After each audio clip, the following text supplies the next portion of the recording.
Do I prefer big compound lifts? Not exactly. Let me explain.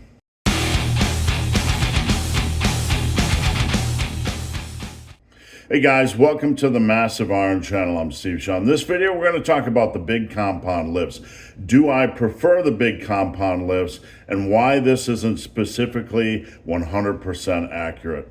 Before I get into this topic, if you guys have any questions, drop them down below. If you need coaching, check out the link down below. It's what I do for a living and I would love to help. All right, so I'm viewed as a big compound lift type of guy, and for the most part, that's pretty accurate. It's pretty fair. I love the big deadlifts. I love squats. I love dumbbell and barbell overhead presses. I love the dumbbell rows. I love the big lifts. But here's where we kind of separate or change paths a little bit, and I want to change the narrative on this. The question is, do you prefer big compound lifts? A lot of times when people will comment on my content or comment on my Instagram, they'll say, you're a big compound lift guy. This isn't completely accurate. The reason why I want to bring this up isn't to make some clickbaity video, but I want to get you guys thinking about something when you're doing your own individual programming. I'm not a big compound lift guy specifically. What I am is somebody that likes lifts that have a lot of big progression opportunity. When I go into the gym, I like to beat the logbook. I like to look at what I did last time, and I like to try to get a +1. I like a good shot at getting a +1. I like lifts with a big progression opportunity. I don't care how they're labeled. I'm not big into labels. I don't really care. Yes, I understand what a compound and an isolation lift is, but I don't particularly really care. I want lifts with big progression opportunity. I want the lifts in my program to have a decent shot at progression week in and week out. When you guys are programming your own workouts, I don't want you to over worry about what the labels are on the exercises. We want to put together a really quality staple group of exercises that allow for progressive overload. Now, we know progressive overload is the cornerstone of hypertrophy.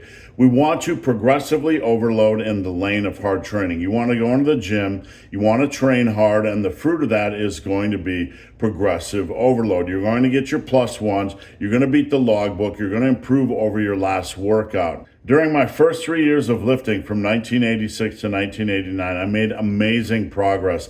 And the only thing I did was go into the gym, look at my logbook from last time. I wrote it down in my little notebook, and then I would try to improve. I would try to beat the logbook. I wasn't doing this just chasing reckless reps. I was training hard, trying to get the most I could out of every set. And then I would have an eye on that logbook and try to progress. I wasn't thinking at the time, is this a compound movement? Is this an isolation movement?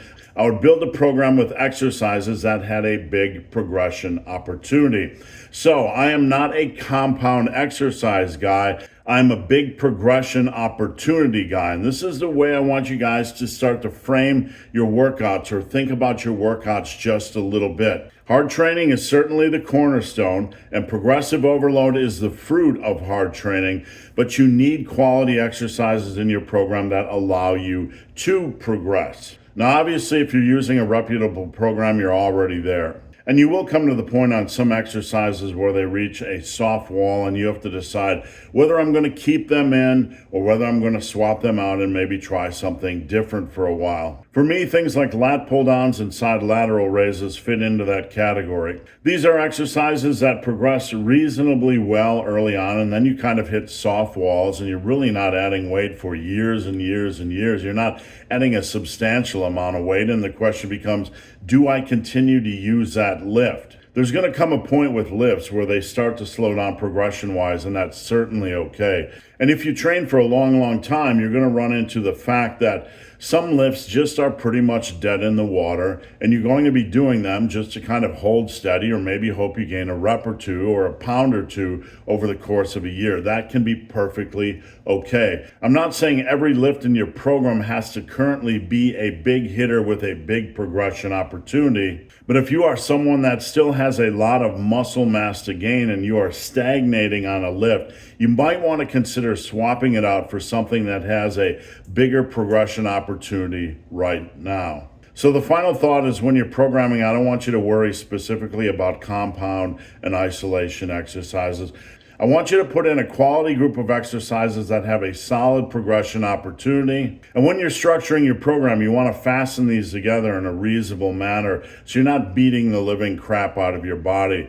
This is where the nuance of programming comes in, where we might have to leave room for a 20 to 25% grouping of exercises that are slower progressors, kind of in the place of a finisher or final end cap to your workout or training day. You don't have to go into the gym and just pound on every single exercise every single day. There is room to fill in the cracks with things like leg curls, side lateral raises, lat pull downs, that sort of thing. I'm not trying to create some dogmatic way to program. I just want you guys to think about your programming and make sure you have plenty of exercises for every major area that have a big progression opportunity. So I want you to become a big progression lifter rather than a big compound movement lifter. Thank you guys for watching. Have a great day.